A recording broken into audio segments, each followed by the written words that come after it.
Coming up on this episode of the Village Idiom. Or what's the people version of this idiom? Because it's not hatched. There's pre-hatched. I believe in a pre-hatched egg. Village Idiom. Hello and welcome to... We are a podcast that every week chooses a popular saying to take a shallow but hopefully comedic and once in a while even interesting look into its meaning, its usage, its origins, but we're also going to use it to hang our otherwise directionless conversation on. This is the Village Idiom, and I am Jurassic Mark. Oh, I'm at a loss for words. The stuff that happens off camera. Yeah, there is an alternate opening to this one that shall never be heard. Well, today, this is kind of what we're going to talk about. Well, let's not count our chickens before they hatch. There you go. That was from The Last Man on Earth. Don't count them before they hatch. Did you ever watch that show, The Last Man on Earth? No. No, I heard good reviews. I heard things. I heard things. Don't count your chickens before they hatch. So, What if you're trying to count eggs? yeah, okay. You're counting chickens before they hatch. But they're not necessarily chickens. They're not, the eggs you buy at the store aren't fertilized. They'll never be chickens, no matter how much you warm them up, sit on them.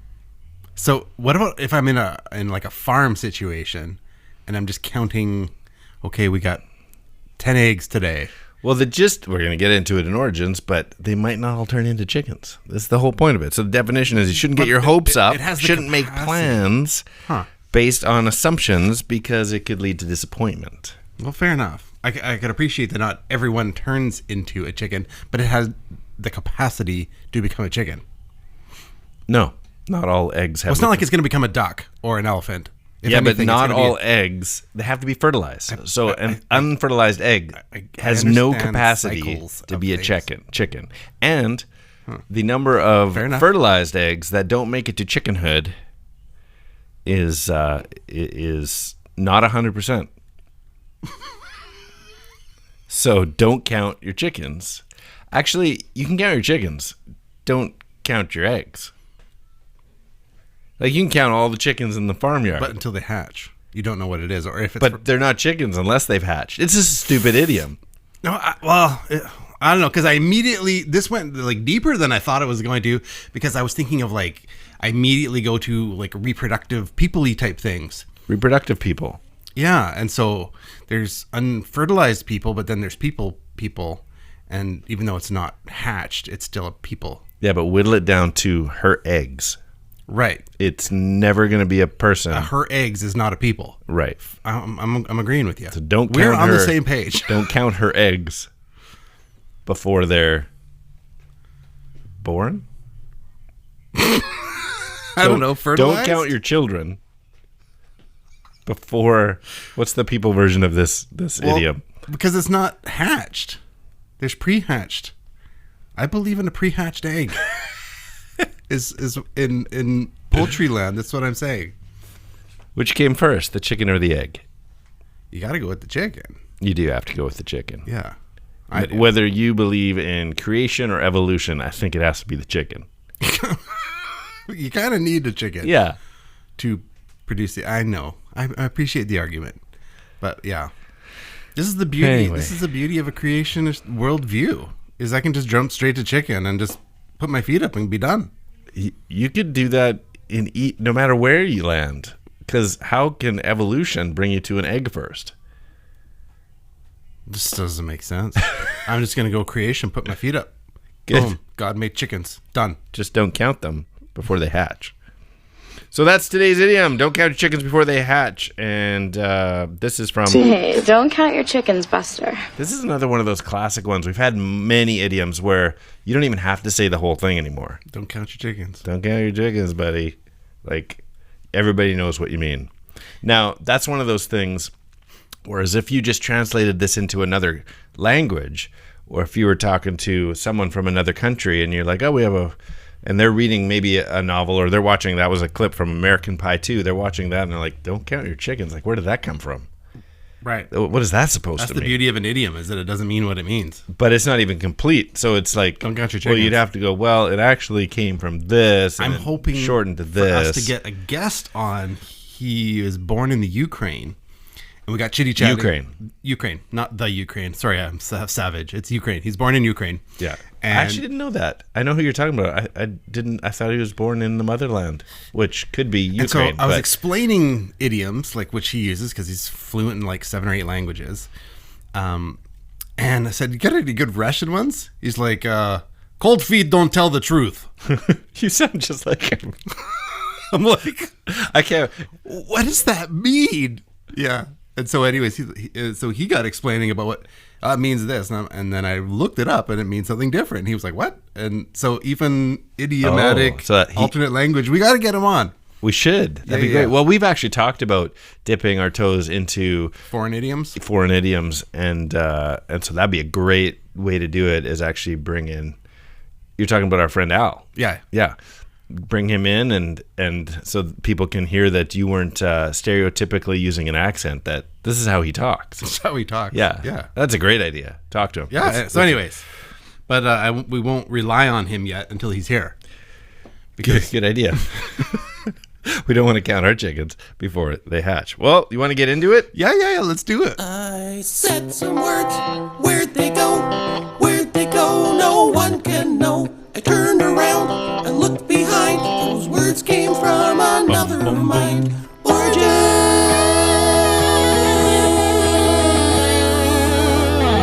So we did give a bit of a definition that you don't want to get your hopes up about something or make assumptions because you might lead to disappointment. So just to throw an example out there, even though we've had some tongue-in-cheek ones, here's the example that I copy and pasted from somewhere else. Lewis was in the lead near the end of a bicycle race, so he raised his arms to celebrate his soon-to-be victory. However, he counted his chickens before they hatched because someone passed him in the last few seconds, which I've actually seen. We have a statue in Vancouver of that race where they... Was it a Commonwealth Games or... But there's that statue is just outside of the Peony. Do you remember the names? If I thought long and hard, I could come up with the names. I have known. Anyways, and that exact situation, and it got immortalized in a bronze type statue of him looking one direction. Celebrate. You've seen those bicycle race where they're like not pedaling. One way, passes on the other. Yeah, that's brutal. All right, well, the origins they go a little something like this. This expression goes back to at least the 16th century. Are we doing the balderdash thing? No, I told you last time it requires effort on my part. So I think we need to go in that direction. Okay, well, we'll work towards that. When my research is limited to the internet, I'm not going to the library. I'm not digging up archives. It's the internet, and the internet is terrible. It's not because true. With every given idiom, I honestly sometimes I look at 20 to 30 pages just quickly to get what the most popular one is, because every page is a different origin, and some that go a little deeper, those are the gold mines, because you'll find out that every once in a while you'll find everyone thinks this, but that can be so easily disproven by this. So the most common origin story is this expression goes back to at least the 16th century, which means it's at least 448 years old. Its earliest known appearance in print is a book called New Sonnets and Pretty Pamphlets by Thomas Howell from 1570. Not C. Thomas Howell from Soul Man. Golden Boy. Or Goldie. Oh, what was his name in The Outsiders? Is that who you're talking about? Yeah, that's who I was. Keep it golden. Keep it. Something boy? Keep it gold. Pony Boy. Pony Boy? Keep it golden, Pony Boy. That's right. Anyway, Thomas Howell, 1570, says, it's Old English, so count not thy chickens that unhatched be. Weigh words as wine till thou find certainty. Arr, arr. Glug, glug, glug, So 1570, Thomas Howell, not bad. So I'm glad I went to the 21st website because it is so easily found. Oh, wait, let me give you one more. This one was referenced a lot too. 1664, it's a little newer even still. Samuel Butler continued also rhyming in this proverbial advice from a narrative poem called Hudibras, 1664. To swallow gudgeons ere they're catched, and count their chickens ere they're hatched. So there you go. But just dip your toe a little deeper, maybe up to the ankle. Aesop's Fables. which is 570 BC. Right, that's going to do it. Here, listen to this. Like, I don't know how everybody's missed this. This is on the nose. So in the fable, The Milkmaid and Her Pail, Patty, a farmer's daughter, is daydreaming as she walks to town with a pail of milk balanced on her head. Is she Irish? Maybe. Okay. Patty. Her thoughts. The milk in this pail will provide me with cream, which I will make into butter, which I will sell in the market and buy a dozen eggs, which will hatch into chickens, which will lay more eggs, and soon I shall have a large poultry yard. I'll sell some of the fowls and buy myself a handsome new gown and go to the fair, and when the young fellows try to make love to me, oh dear, I'll toss my head and pass them by. At that moment, Patty tossed her head and lost the pailful of milk. Her mother admonished, "Do not count your chickens before they are hatched." Literally, it's in there. It's actually in Aesop's Fables. Yeah. So, But it is that not... is a brilliant story because it is so true. How often does your mind go like 2, 3, 4 steps down a reasonable road where you're like, you're so far into the future and the thing hasn't even happened yet? Like I'm Daily? sure you've done this. Middle of the night, you hear crack. Like, is that downstairs? Is somebody breaking in? Yeah. We're going to get murdered. Who's going to take care of my There's a family? hockey stick down the hallway. If I have to go downstairs, keep the lights off, I know this. And you've built this whole scenario of how you're going to take care of business before you fall asleep because it was nothing. Mm-hmm. But you're like, whole plan. Yeah. Countless times. I was just discussing this with my boss the other day. So where does like being like a controlling and being responsible, where do they kind of diverge? And the scenario was around kids. And so like I'm super proud of my son. He's 20 and he's just taken his first step out of the house and moved out with a buddy, and I couldn't be happier for him. Nice. And ran into this situation where he gets back and forth to work on an electric bike, and there was unbeknownst there was a cable unplugged, and so he's like, calls me up, "Dad, my bike's not working, you didn't give me a hand." And I'm like, "No, like, sort it out yourself. Fix your problems, man this thing up, right?" Yeah. And then, but I just said that in my head, not outside. And of course, because I want to like, it's like I was actually heading to an appointment. And so I'm like, "Oh man, I can't come right now." He's like, "Okay, I've got, work. Maybe I can find another thing." And my brain in a split second went from, it's going to go wrong. Something's going to happen. His bike's not going to he's going to not get to work on time. He's going to lose his jobs or something. Yeah. And he's going to have to, come back home, which he's welcome to. And all that happened in a blink, that if I don't help him with this, then his adventure's over. Right. And just like that. And it's like, none of it was real. It was just concocted in my head. Yeah, exactly. Yeah. When it turned out, we went and I plugged in one wire. And away it went. We've referenced exit rooms and escape rooms in the past, and you can count your chickens before they hatch in there too, where you're 3 steps ahead on a puzzle, and it turns out there's a total red herring. Is like, that meant nothing. I thought that was taking us here. 15 minutes later. Yeah, exactly. So anyway, I don't want to count our chickens before they hatch. So I will ask this in terms of the definition. We'll be careful of our time. We're good. Where do being a visionary and just being a daydreamer, where are those lines? There's no lines. I think the only difference would be action. So I think daydreamers are the inventors. Daydreamers are the Thomas Edisons and the Elon Musks. Why don't they? They're daydreamers. Where's the posters with action that are like best daydreamer ever? Thomas Edison. Seriously, just it's not sitting in the classroom staring out the window.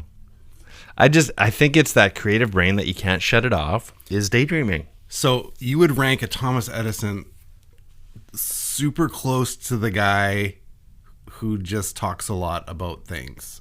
Yeah. You put but them that one close. Does something about it.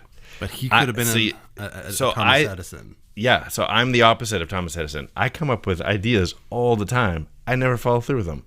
I've I've come up. But that's kind of like I've come up with inventions in my head that I've then seen advertised on TV a couple years later, and I'm like, oh, I should have done something about that. I should have done that. So you think their only difference is that Action. that they did something on that one occasion? Yeah.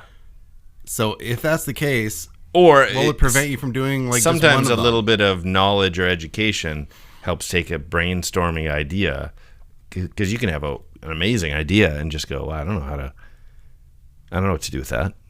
So okay, so but like a Dragon's Den or a Shark Tank scenario full of dreamers.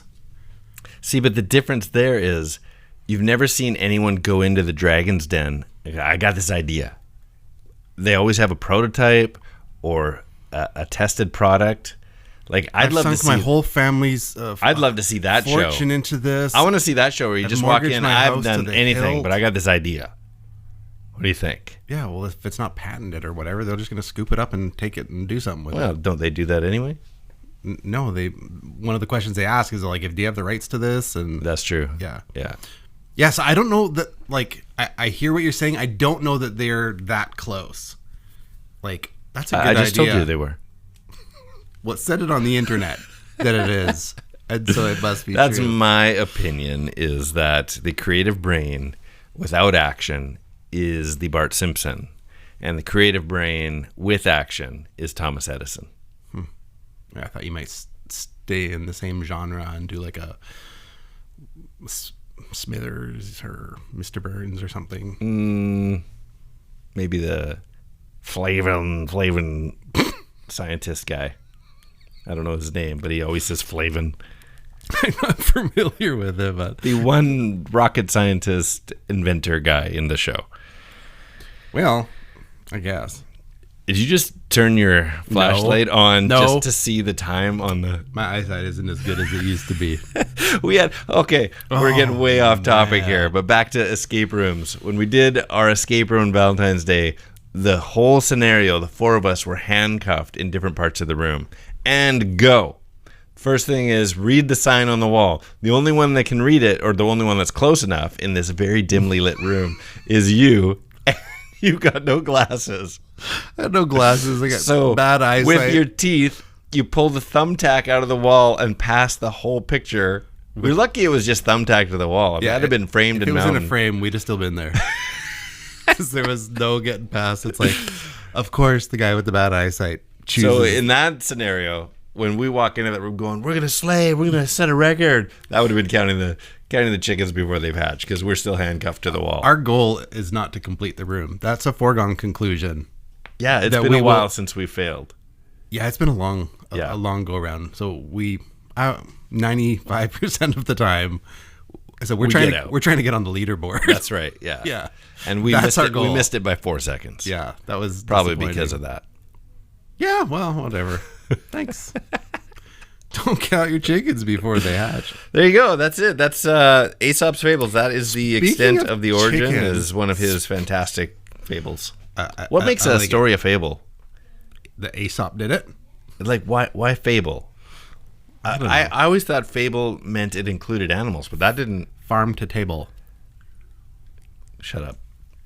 That It's a restaurant in Vancouver called fable? Farm okay. to Table. I'm just curious, like, what's a fable versus a parable versus a Allegory. metaphor? Yeah. Yeah.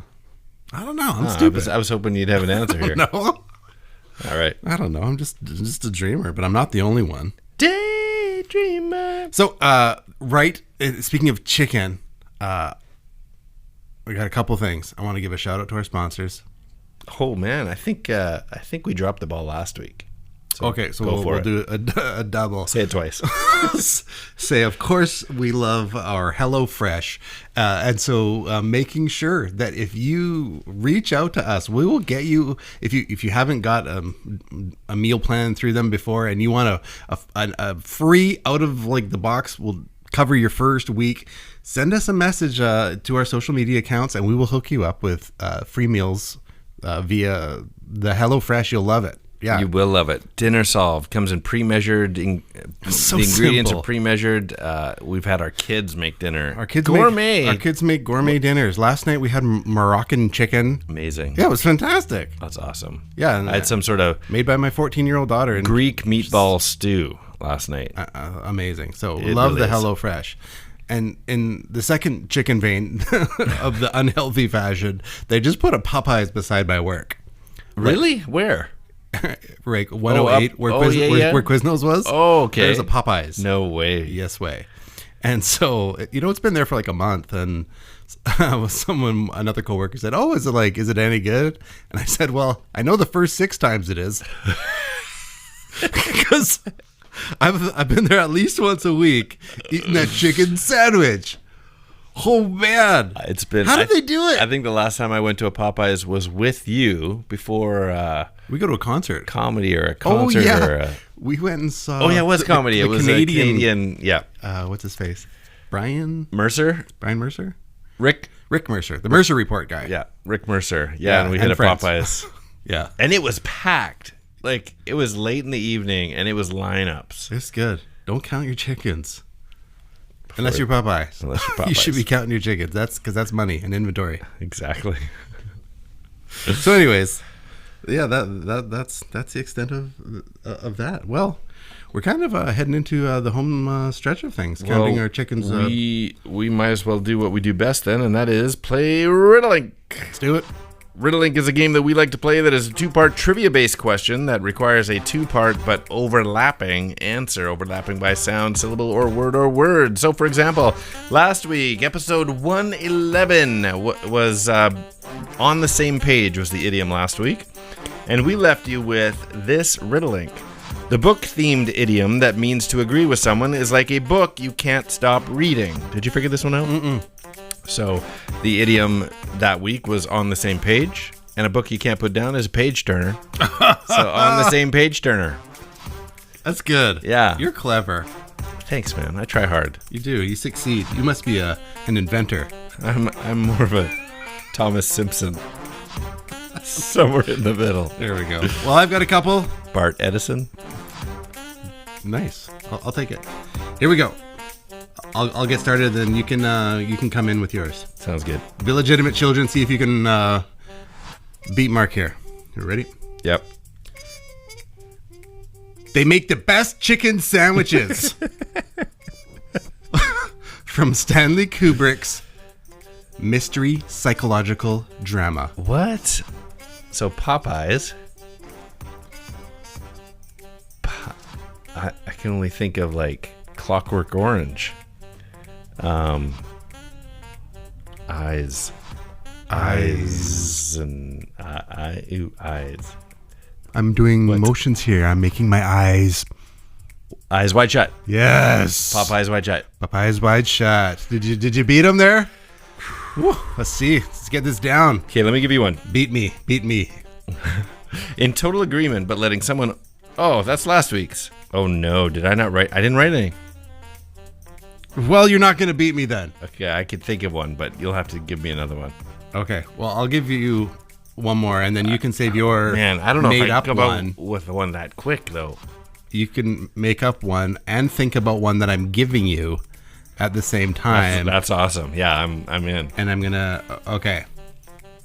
And actually, this one's a little different. Great. All right. It's not blue suede, but this musician is hooked on a feeling. When you became the earliest counter of thy chickens. Okay. So Elvis Presley?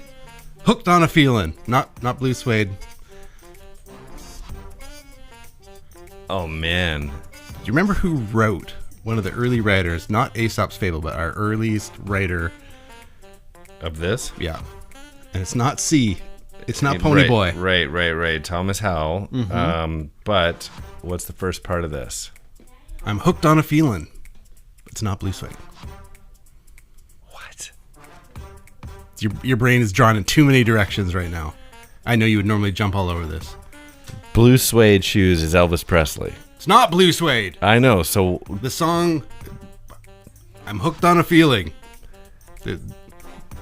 whoever sings that song, Yeah, yeah, BJ Thomas. BJ Thomas Howell. It's BJ Thomas Howell. Yeah. Oh, okay, yeah, I would have never known. What's with the Blue Suede? Because Blue Suede also does the song Hooked on a Feeling. Oh, I was thinking Elvis Blue Suede Shoes. Oh, I see. Yeah, I didn't know Blue Suede was a group at all. They do Hooked on a Feeling. Okay, good. Okay, they'll give you one. Wow, It's yeah, gonna be okay. good. So don't make assumptions because you might be disappointed. Idiom. What follows waddly?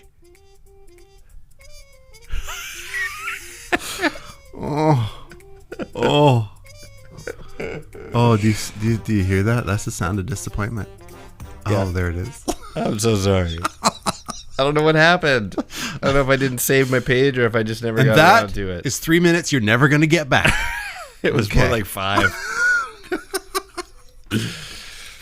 Well, things happen. See? That's proving the idiom. Yeah, that's right. We thought this would be a fantastic episode, and it's been disappointing.